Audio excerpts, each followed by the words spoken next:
Assalamualaikum warahmatullahi wabarakatuh.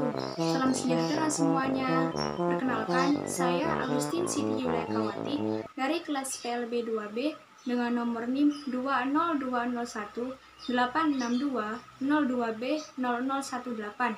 Mata kuliah Profesi Kependidikan dengan dosen pengampu Sugi Hartati SPD MPD. Nah, pada pertemuan kali ini saya akan membahas tentang perlindungan dan penghargaan terhadap guru, yakni sertifikat. Nah, di mana sertifikasi guru merupakan perlindungan profesi seorang guru. Menjadi seorang guru tentulah menghadapi jalan yang tidak mudah ya. Jadi butuh perjuangan untuk mencapai gelar seorang guru seperti itu. Untuk menjadi guru diperlukan syarat-syarat tertentu, yaitu harus memenuhi kualifikasi akademik. Jadi jika seseorang ingin menjadi guru, kurang lebih ia harus menempuh pendidikan minimal S1 atau D4 sarjana pendidikan.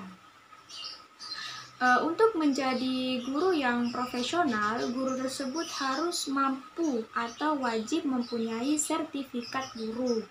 Nah, di samping ia memiliki ijazah S1 atau D4 dalam menempuh pendidikannya, ia juga harus memiliki uji kompetensi. Nah, untuk apa sih guru diperlukan atau perlu diberikan sertifikasi? Jadi, sertifikasi ini berguna untuk memastikan bahwa guru tersebut harus benar-benar profesional ya. Selain itu, sertifikasi guru ini mempunyai peran penting karena apa? Karena untuk memastikan sebagai profesi yang benar-benar telah teruji kemampuannya. Nah, kemudian untuk mendapatkan sertifikasi tersebut harus melalui proses tertentu yang dilakukan oleh perguruan tinggi yang memiliki program pengadaan tenaga kependidikan terakreditasi. Nah, maksudnya ini sebelum ingin menjadi guru harus menempuh pendidikan melalui PTN atau UNIF, kemudian mengambil jurusan kependidikan. Nah, di samping itu, pada Undang-Undang Dasar Nomor 14 Tahun tentang Guru dan Dosen, Pasal 36 Ayat 4, disebutkan bahwa perlindungan profesi terhadap guru mencakup perlindungan terhadap pemutusan hubungan kerja yang tidak sesuai dengan peraturan perundang-undangan. Nah, jadi guru ini mendapatkan perlindungan ya. Pemerintah tidak bisa seenaknya saja memecat atau mem-PHK guru tanpa ada suatu alasan atau kesalahan yang fatal ya, kesalahan yang tertentu yang dilakukan oleh guru tersebut. Nah, selanjutnya yakni pemberian imbalan yang tidak wajar. Pemerintah juga harus memahami bahwa berikanlah imbalan yang wajar ya, yang secukupnya untuk para guru yang profesional. Misalnya para guru yang sudah bekerja selama bertahun-tahun, yang senior ya, dan juga yang sudah mempunyai banyak pengalaman dalam melaksanakan tugasnya di bidang pendidikan. Nah, kemudian yang tertera di dalam undang-undang yakni ada pembatasan dalam penyampaian pandangan. Kemudian juga ada pelecehan terhadap profesi dan pembatasan atau pelarangan lain yang dapat menghambat guru dalam melaksanakan tugasnya. Nah, selain seorang pendidik atau guru ini harus mempunyai kompetensi akademik, tentunya seorang guru harus memiliki keadaan fisik yang sehat jasmani dan rohani. Tidak hanya fisik ya, melainkan mentalnya juga harus sehat. Nah, mengapa demikian? Karena yang kita bimbing ini kan adalah anak bangsa.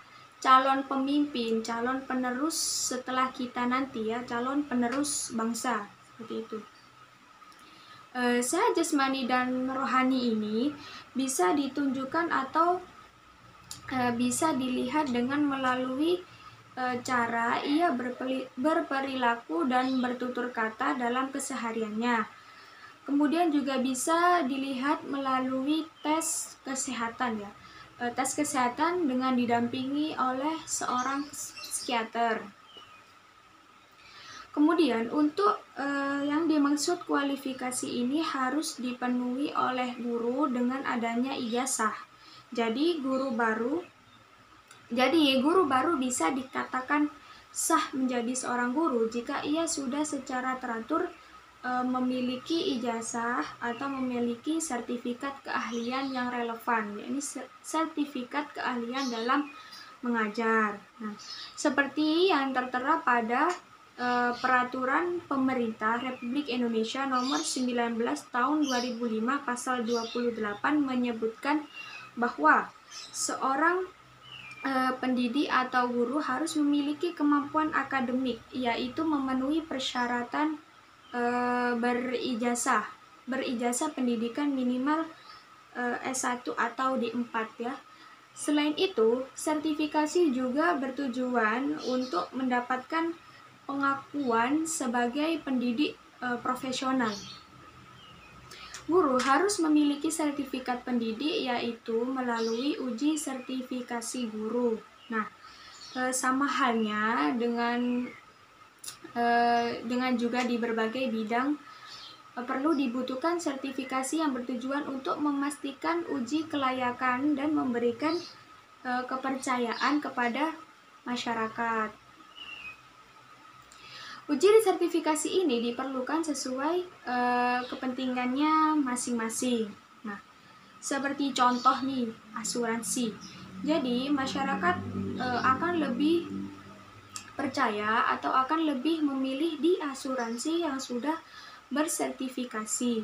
Nah, kalau misalnya mengikuti asuransi yang tidak layak nih atau yang tidak mempunyai sertifikasi atau sertifikat, berarti orang tersebut harus siap dan ikhlas jika suatu saat nanti ia akan kehilangan uangnya.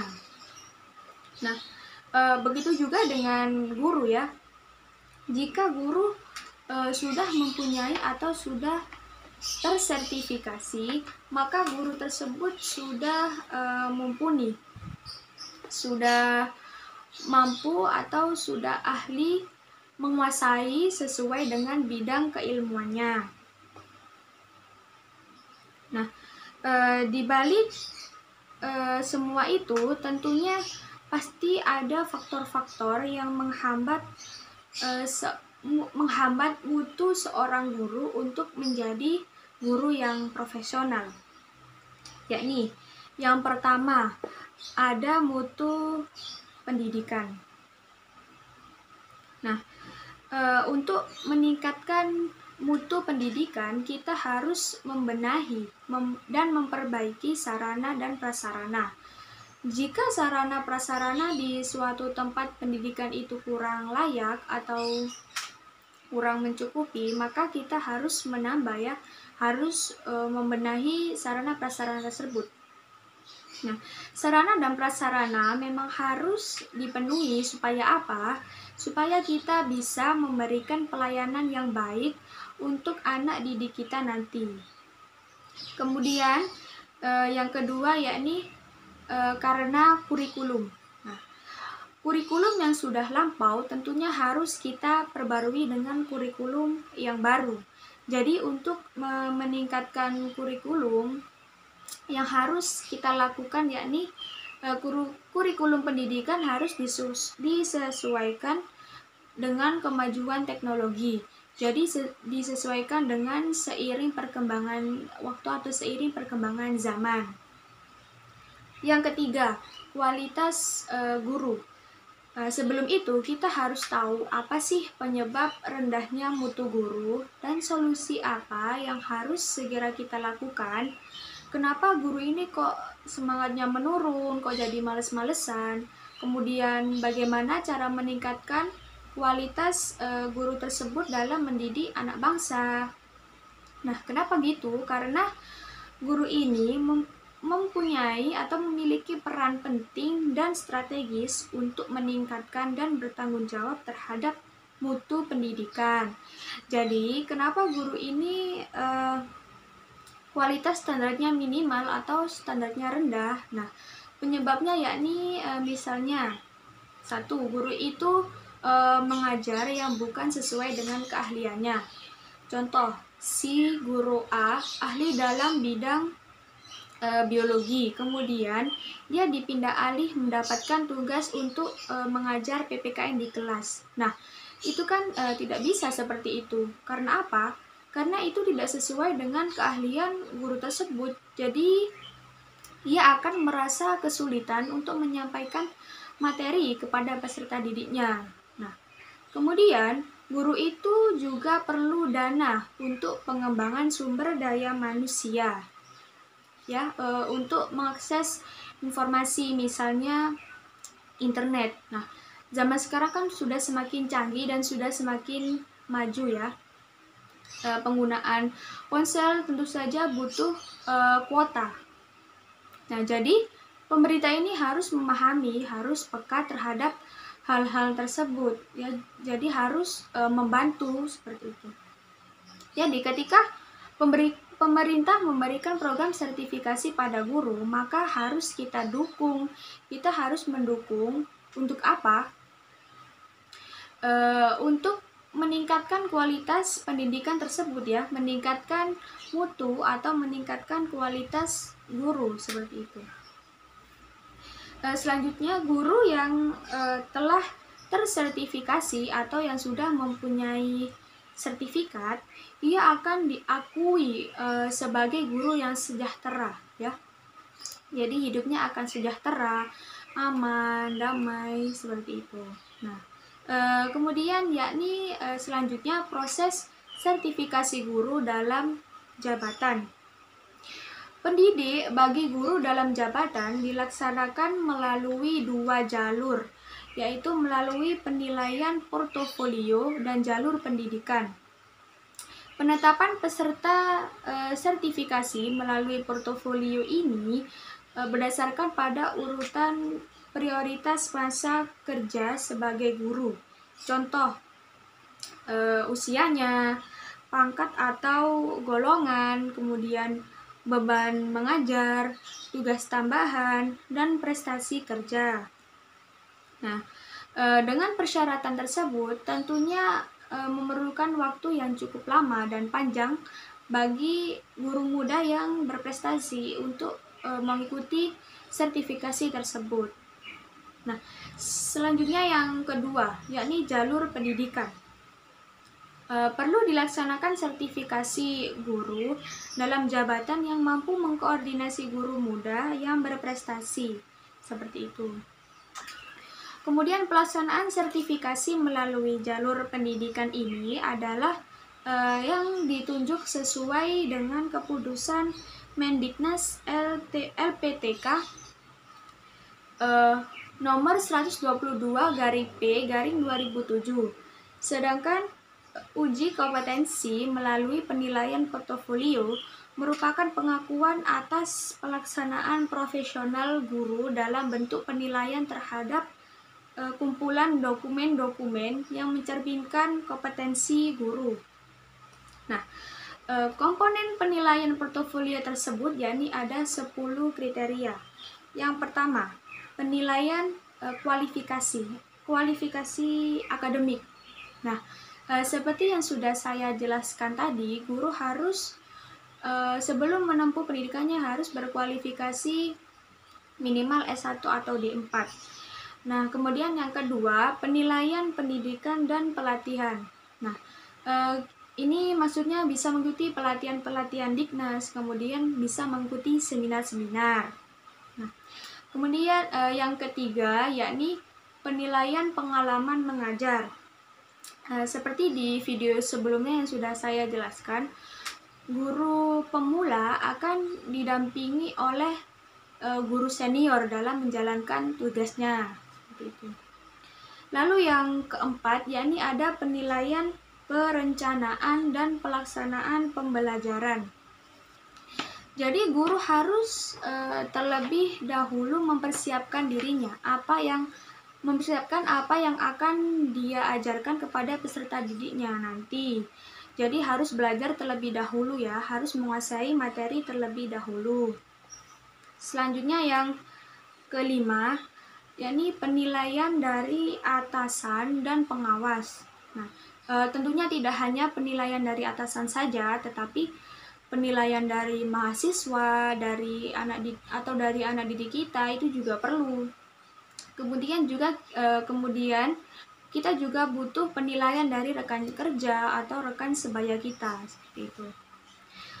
Nah, yang keenam yakni penilaian prestasi akademik, seperti mengikuti lomba-lomba di tingkat nasional, kemudian seperti yang tadi ya, mengikuti seminar-seminar. Nah, yang ketujuh, penilaian karya pengembangan profesi. Lalu yang kedelapan, yakni penilaian keikutsertaan dalam pertemuan ilmiah atau dalam karya ilmiah. Yang kesembilan, yakni penilaian organisasi di bidang pendidikan atau sosial. Jadi mengikuti atau menempuh program PTN atau organisasi PGRI. Nah, yang terakhir atau yang ke-10, yakni adalah penilaian penghargaan yang relevan dengan bidang pendidikan. Nah, jadi seorang guru yang mengikuti program sertifikasi guru yang diadakan oleh pemerintah ini harus berjuang ya, artinya harus semangat terus memperbaiki diri untuk memperoleh batas nilai kelulusan, yakni sekitar 850 ya, yang diperoleh dari semua musuh atau dari semua peserta. Nah, kemudian dikelompokkan menjadi 3 unsur, yakni yang pertama kualifikasi dan tugas pokok. Kemudian yang kedua yakni unsur pengembangan profesi, dan yang terakhir yakni pendukung profesi. Nah, begitulah penjelasan singkat dari saya tentang materi perlindungan dan penghargaan terhadap guru. Jika ada salah kata maupun perbuatan, saya mohon maaf. Terima kasih, saya akhiri. Wassalamualaikum warahmatullahi wabarakatuh.